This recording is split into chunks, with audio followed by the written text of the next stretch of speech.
हीरों की दुनिया में एक ऐसी कला है जहां एक छोटा सा गलत अंदाजा भी लाखों का नुकसान करा सकता है। आज हम इसी के बारे में बात करने वाले हैं कि कैसे कच्चे यानी अनगढ़े हीरो की सही कीमत तय की जाती है। ये एक ऐसी कला है जहां तजुर्बा पैसे से कहीं कहीं ज्यादा कीमती होता है। जरा सोचिए, किसी ने कच्चे हीरों का एक पार्सल सामने रखा और एक कीमत बता दी। अब सवाल ये है कि ये एक सुनहरा मौका है या फिर एक बहुत महंगा जाल। देखिए, हीरे के कारोबार में हर खरीदार इसी एक सवाल से रोज जूझता है और एक गलत फैसला लाखों डुबो सकता है। ये जो बात है ना, ये इस इंडस्ट्री का मूल मंत्र है। यहाँ सिर्फ पैसा लगा देने से ही बात नहीं बनती। अगर सही ज्ञान नहीं है तो बड़ी से बड़ी पूंजी भी डूब सकती है। असल में असली मुनाफा निवेश से नहीं बल्कि आपकी विशेषज्ञता से आता है। तो आज के सफर में हम इन सभी पड़ावों से गुजरेंगे। हम पहले समस्या को समझेंगे और फिर उन तरीकों को सीखेंगे जिनसे बड़े बड़े पेशेवर हीरे की सही कीमत का अंदाजा लगा पाते हैं। तो चलिए इसमें थोड़ा और गहराई से उतरते हैं। तो सबसे पहले ये समझना बहुत जरूरी है कि हीरे का बाजार दूसरे किसी भी व्यापार जैसा बिल्कुल नहीं है। यहाँ कोई फिक्स्ड प्राइस टैग नहीं होता। यहाँ कीमत तय होती है ज्ञान और मोल भाव करने की क्षमता पर। ये एक ऐसा बिजनेस है जहाँ अनुभव ही आपकी सबसे बड़ी दौलत है। बिना तजुर्बे के सबसे अच्छा दिखने वाला सौदा भी घाटे का सौदा बन सकता है, चाहे जेब में कितनी भी पूंजी क्यों ना हो। और सच कहूं तो यही इस व्यापार की खूबसूरती भी है और चुनौती भी। बाजार में देखें तो मोटे तौर पर 3 तरह के खिलाड़ी होते हैं।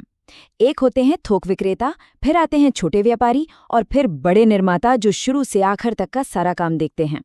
लेकिन इन सब की भूमिका चाहे जो भी हो, कामयाबी एक ही हुनर पर टिकी है और वो है कच्चे हीरे का बिल्कुल सही मूल्यांकन करना। तो फिर कोई भी हिसाब किताब करने से पहले कौन सा ज्ञान होना ही चाहिए? इसे एक बहुत ज़रूरी चेकलिस्ट की तरह समझिए। ये वो बुनियाद है जिसके बिना कोई भी मूल्यांकन, सच कहूं तो अधूरा है। ये जो सारे पॉइंट्स हैं ना, ये एक पहेली के टुकड़ों की तरह है। एक कच्चे पत्थर को देखकर ये अंदाजा लगाना कि अरे वाह, इससे किस साइज, किस रंग और किस शुद्धता का पॉलिश हीरा निकलेगा, फिर उसे बनाने का खर्चा क्या आएगा और आखिर में वो बाजार में कितने का बिक जाएगा, ये पूरा का पूरा खेल असल में प्रैक्टिकल एक्सपीरियंस का है। तो अब जब हम ये जान गए हैं कि क्या क्या जानना जरूरी है, तो सवाल उठता है कि कीमत का पता लगाया कैसे जाए। देखिए, पेशेवर लोग इस पहेली को सुलझाने के लिए 2 मुख्य गणितीय तरीकों का इस्तेमाल करते हैं। ये दोनों तरीके समझिए एक ही सिक्के के 2 पहलू हैं। पहला है रफ से पॉलिश, जो आगे की तरफ देखता है, मतलब अगर मैं इस कीमत पर खरीदता हूं तो मेरी लागत क्या बैठेगी।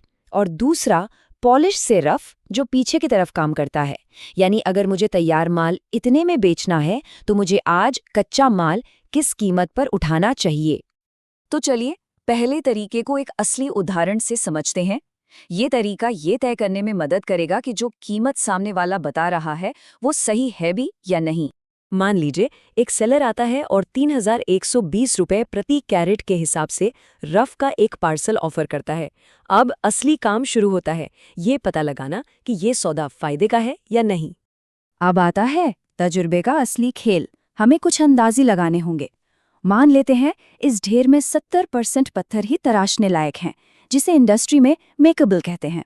अब तराशने के बाद इन पत्थरों का सिर्फ 34% वजन ही हीरे के रूप में बचेगा। इसे यील्ड कहते हैं। और आखिर में हम ये मानकर चलते हैं कि एक कैरेट में करीब 32 पीस बनेंगे और हर पीस पर लेबर का खर्चा 75 रुपये आएगा। चलिए अब फटाफट हिसाब लगाते हैं। पहला कदम, हमें सिर्फ काम के पत्थरों की कीमत निकालनी है। तो हम 3120 रुपये को 70% से डिवाइड करते हैं, जिससे असली लागत आती है 4457 रुपये प्रति कैरेट। दूसरा कदम, लेबर कॉस्ट, 32 पीस को 75 रुपये से मल्टीप्लाई किया तो 2400 रुपये का खर्चा आया। अब इन दोनों को जोड़ दिया तो हमारी कुल लागत हो गई 6857 रुपये।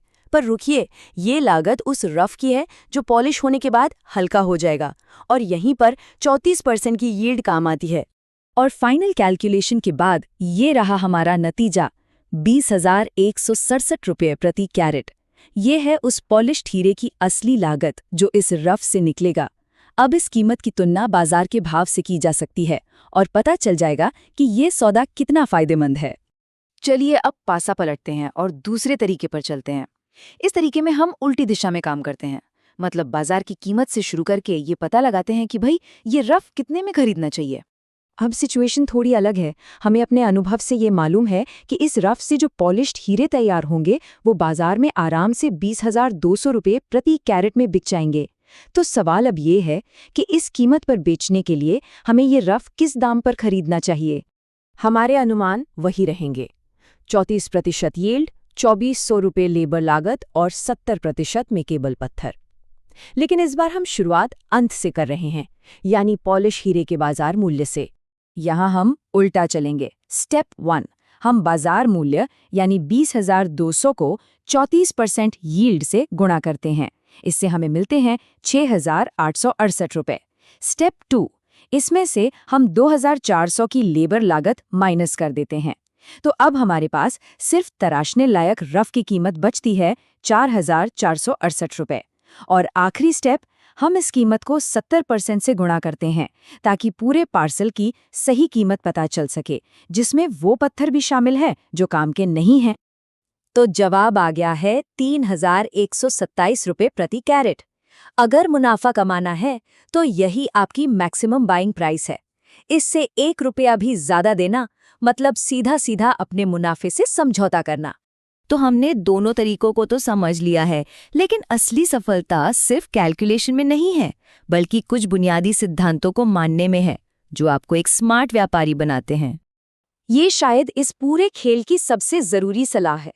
कभी भी सिर्फ देखकर या किसी के भरोसे पर सौदा नहीं करना चाहिए।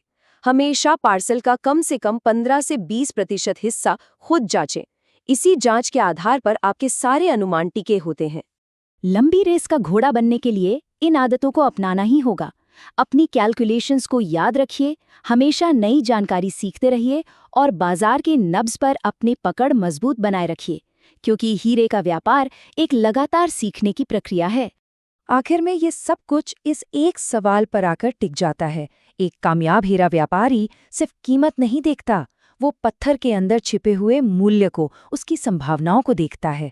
कीमत तो बस एक नंबर है, असली खेल तो उस मूल्य को पहचानने का है।